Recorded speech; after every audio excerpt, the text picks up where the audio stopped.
फला अरिहंता। भगवान कुंद स्वामी प्रवचन सार जी में कह रहे हैं, अरिहंत की अवस्था पुण्य का फल है।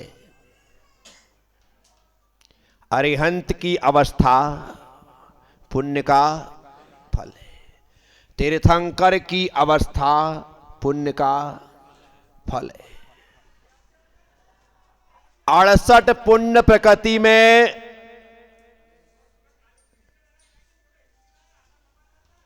तीर्थंकर प्रकृति सर्वोत्कृष्ट पुण्य प्रकृति है। उससे बढ़कर के कोई दूसरी पुण्य प्रकृति नहीं। जिस जीव ने तीर्थंकर प्रकृति का बंद करके, क्या करके? बंद करके अभी सिर्फ तीर्थंकर बनना निश्चित किया है, उस जीव के द्वारा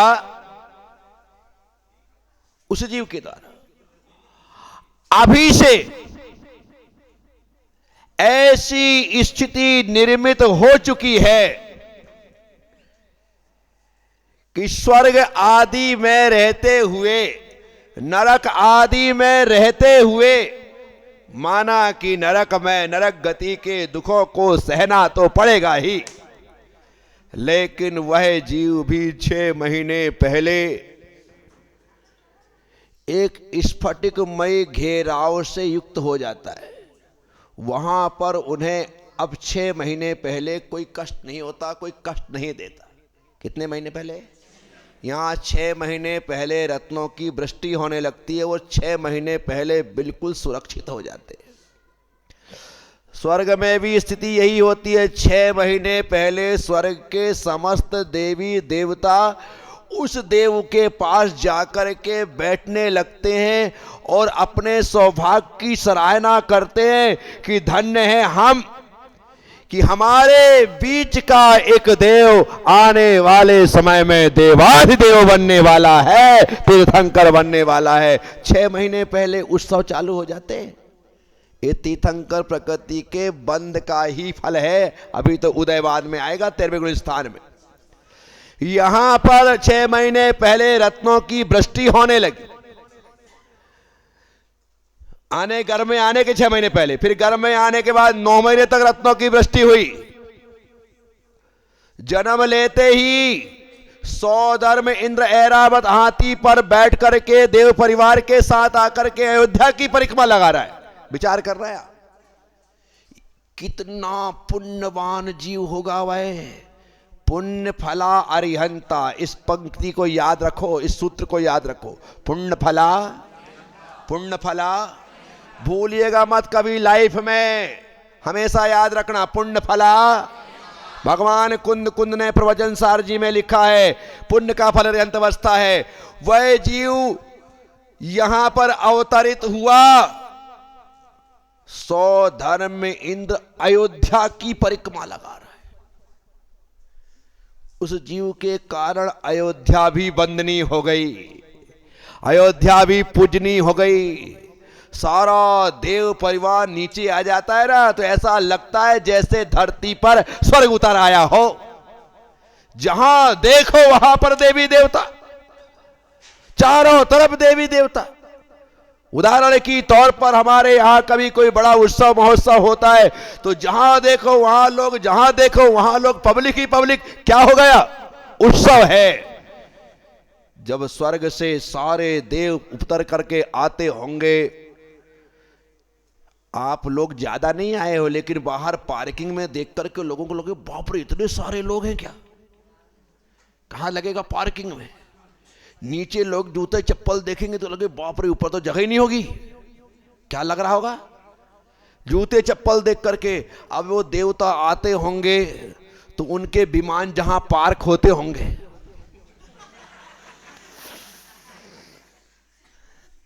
कहीं तो रखते होंगे ना। विचार करो कैसा अद्भुत नजारा होता होगा। इतना ही नहीं, सबसे बड़ी बात तीर्थंकर प्रकृति की जो मैं बतलाने जा रहा हूं, जिस घर में तीर्थंकर भगवान जन्म लेते हैं उस परिवार में जब तक तीर्थंकर भगवान रहते हैं तब तक किसी की मृत्यु नहीं होती। क्या तब तक कोई मरता? विचार तो करो। एक ऐसा अमृत को लेकर के जन्म लेने वाला जीव जिसके आने से मृत्यु टल गई, कोई मर नहीं रहा है जब तक तीर्थंकर भगवान घर में है। विचार करने जैसा है। कितनी पुण्य प्रबल प्रकृति है वह। तो तीर्थंकर की अवस्था हो, अरिहंत की अवस्था हो, ये पुण्य की प्रकृति है। इसलिए जीवन में जितना कमा सको उतना पुण्य कमाओ, उतना पुण्य कमाओ। अभी रूपेन कह रहा था मेरी पुण्य की कमाई जितनी पुण्य में कमाई जाए उतनी पुण्य में लगती जाए। यही तो बात है। हमारे द्वारा पैसा कमाने में पाप होता है। क्या होता है? पैसा कमाने में पाप होता है। अब उस जिस पैसे को कमाया है, यदि वह पैसा वह संपत्ति पुण्य में लग जाए तो फिर कहना ही क्या है। अभी इंदौर का पंच कल्याणक चर्चाओं का विषय रहा। व्यक्ति ने जितना खर्च किया, उसके पास कितना पैसा है कितना नहीं है ये सब छोड़ो, ये सब अलग बात है। लेकिन सामने वाले व्यक्ति ने भगवान के पंच कल्याणक में खर्च किया। उसी टाइम पर एक कार्यक्रम और था देश में जहां 1000 करोड़ रुपए खर्च हुए, जहां 1000 करोड़ रुपए खर्च हुए, जिसका नाम था जामनगर। सुना ना? 1000 करोड़ रुपए खर्च हुए। लेकिन वो 1000 करोड़ खर्च होकर के उन्होंने क्या कमाया होगा? जल्दी बोलो, पुण्य या पाप? लेकिन यहां पर इस व्यक्ति ने जितने रुपए लगाए, जितना पैसा लगाया, बिना अहंकार के लगाया, बिना उसके दिखावे के लगाए, लगाने के बाद उसने कितना पुण्य कमाया होगा ये सोचने जैसा है। भगवान से प्रार्थना करो कि हे प्रभु ऐसी दौलत हमें भी दे ताकि हम भी तेरे लिए ऐसा खर्च कर सकें, तब ऐसा हमारे द्वारा उत्सव हो सके। ऐसी भावना। एक व्यक्ति चाहता तो कम भी कर सकता था, लेकिन उसे लगा मेरे पास है और उनकी बदौलत ही है, तो फिर लगाने में क्या तकलीफ है। इसीलिए ऐसा सोच लेके चलना। रूपेन कह रहा था मेरे पुण्य की कमाई पुण्य में जितनी लगती जाए लगाओ, ये भाव रख के चलो। जो ऐसे भाव रख करके चलते हैं उनके पीछे दौलत भागती है, और जिनके भाव ऐसे नहीं होते हैं वे दौलत के पीछे भागते और दौलत आगे भागती। तो इसीलिए हमेशा इन हाथों से यूं यूं यूं नहीं करना है, इन हाथों से यूं यूं यूं भी करना है। क्या करना है? ऐसी उदारता भी हमारे द्वारा हो। तो साथियों, जीवन में ये सारी की सारी बातें जानने की, सोचने की, समझने की होती है। पैसा तो बहुत लोगों के पास होता है, लेकिन जितना पैसा पुण्यानुबंधी पुण्य में खर्च होने वाला होता है वही निकल पाता है, बाकी निकलता नहीं है, बाकी नहीं निकलता।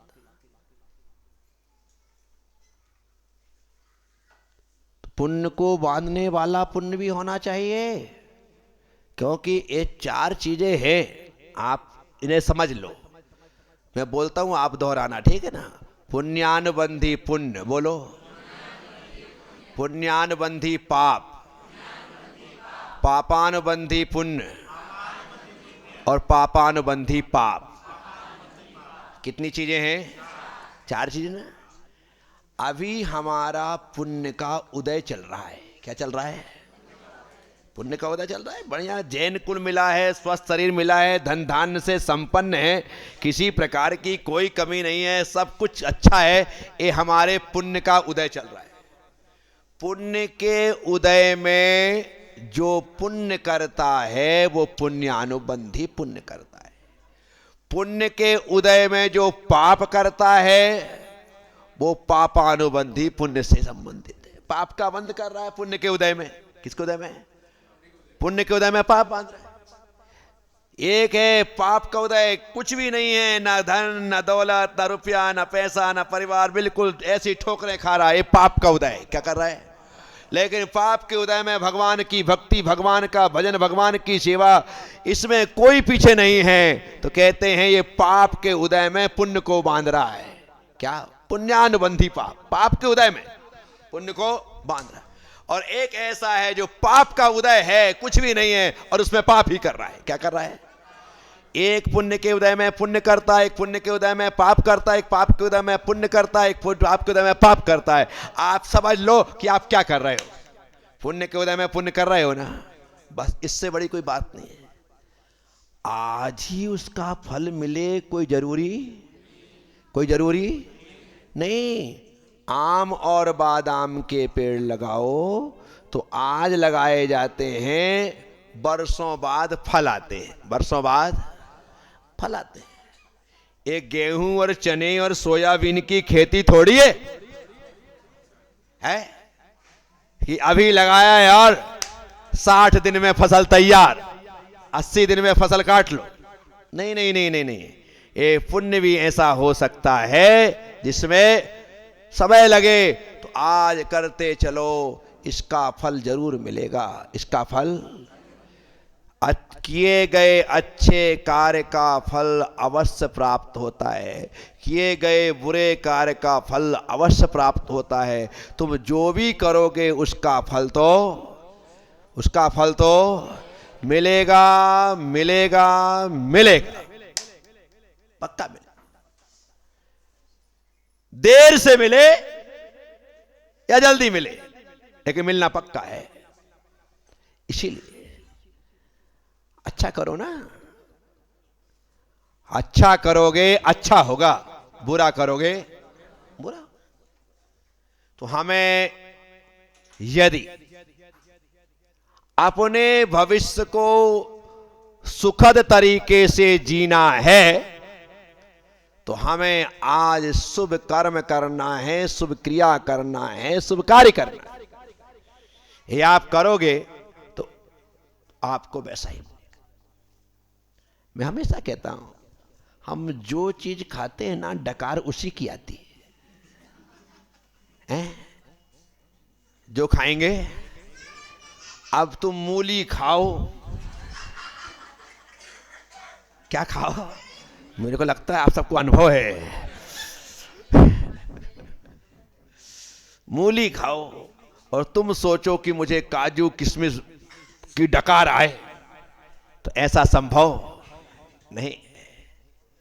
हम जो बीज बोते हैं उसी का पेड़ निकलता है, वही फल आता है। क्या? हम जो बीज बोएंगे, आम का बोगे तो आम का पेड़ आएगा, और नीम का बोगे तो, सीधी सी बात है। हम सोचे कि नीम लगा करके आम मिल जाए, आम लगा करके नीम आ जाए, नहीं हो सकता है। जो जो डाला है आपको वही मिलेगा। इस सच्चाई को समझने वाले लोग कर्म सिद्धांत को समझते हैं। आज मेरे साथ जो भी अच्छा बुरा हो रहा है वह मेरे किए हुए कर्म का ही फल है। दो प्रकार के काम करने वाले, एक डेली बेसिस वाला होता है और एक मंथली वाला होता है। जो डेली वाला होता है दिन भर काम करता है, शाम को कहता है कि लाओ से, वो 300-400 रुपये लेता है और चलता बनता है, काम खत्म। ठीक है, अब कल वो आए नहीं आए उसकी मर्जी, तुमको मालूम है आज के वाला था। और एक मंथली वाला होता है, वो पूरे महीने काम करता है और महीने के लास्ट में उसको तनख्वाह मिलती है। यही होता है ना, महीने के लास्ट में मिलती है। महीने भर 30 दिन काम किया तब जाकर के लास्ट में मिलता है। वो भी हो सकता है कि अगले महीने के पहले सप्ताह में मिले, 1 तारीख 2 तारीख 3 तारीख 4 तारीख फिर जो भी रहता है उसमें मिलता है पिछले महीने की सैलरी। बस इसी तरह से हम लोग हैं, कुछ किए हुए कर्मों का फल, आज कर्म किया आज ही फल मिल जाता है। और कुछ ऐसे होते हैं कि आपको अगले जन्म में उदय में आए और अगले जन्म में उदय में आए। महाराज श्रीपाल का चरित्र पढ़ा है ना, 4 भव पहले, कितने भव पहले?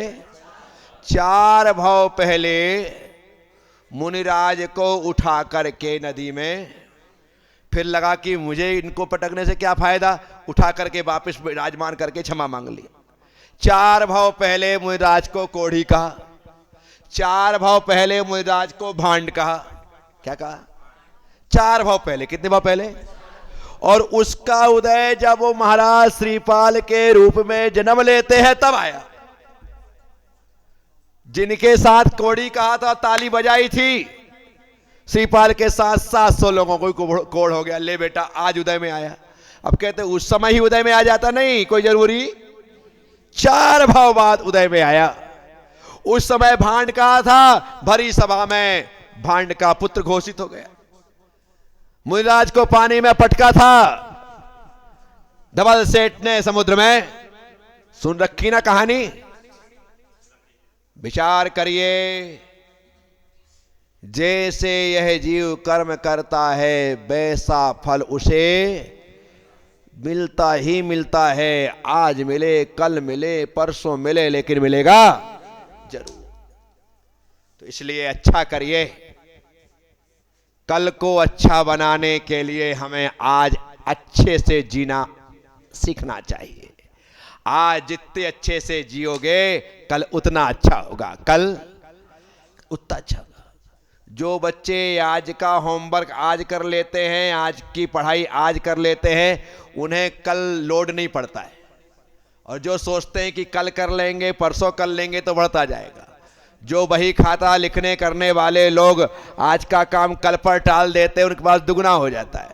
1 सप्ताह यदि निकल गया तो हो गया। उनकी आने वाले पखवाड़े में अब उनकी रातों की नींद हराम होने वाली है। क्यों? क्योंकि तुमने टाल दिया था। तो भाई आज अच्छे से जियो, कल बहुत अच्छा निकलेगा। और यदि आज हमने अच्छे से नहीं जिया तो आप ये मान के चलो आपका हमारा कल अच्छा होने वाला नहीं है। तो ये जो छोटा सा जीवन हमें मिला है और आज हम सब लोग यहाँ पर होली के पहले उपस्थित हुए हैं, मैं आप सभी लोगों को होली के इस रंगीले त्योहार पर आपको अपना सप्त तत्वों से रंगा हुआ सप्तरंगी आशीर्वाद प्रदान करता हूं कि आपके जीवन में खुशियां ही खुशियां हो, आनंद ही आनंद हो। होली के अवसर पर बहुत बहुत आशीर्वाद आप सब लोगों को। कल प्रदेश के मुख्यमंत्री भाई मोहन जी यादव का इसी टाइम पर फोन आ गया। वो बात क्या है कि शुरू से वो जुड़े हुए, तो उसको लगता ही नहीं कि मैं मुख्यमंत्री हूं, हैं? अन्यथा कोई बात वो करता है क्या? कल ये फोन आ गया, मैं वहां नीचे था, बोले मैं मोहन बोल रहा हूं। ऐसे ही बोलते, सोनू बोलते महाराज जी गुरुदेव मोहन जी का फोन है। फिर मोहन जी क्या बात? बोले होली के अवसर पर आप आशीर्वाद प्रदान करो। आप विचार करिएगा, ये जैन समाज के लिए गर्व की बात होती है कि प्रदेश का मुख्यमंत्री एक गुरु को फोन लगा करके होली का आशीर्वाद ले रहा है कि गुरुदेव आशीर्वाद दो, सब कुछ बढ़िया होगा। ये बड़ी बात होती है। तो निश्चित तौर पर व्यक्ति कितने भी बड़े पद पर क्यों ना पहुंच जाए, यदि वो छोटा बना रहता है तो मैं तो मानता हूं वो सबसे बड़ा व्यक्ति है, उससे बड़ा कोई हो नहीं सकता है। तो मैंने 2 मिनट भी नहीं लगे, मैंने आशीर्वाद दिया, बस खुश हो गए, आशीर्वाद मिल गया। तो मैं आप सब लोगों को आज होली के अवसर पर अपना मंगलमय आशीर्वाद प्रदान करता हूं।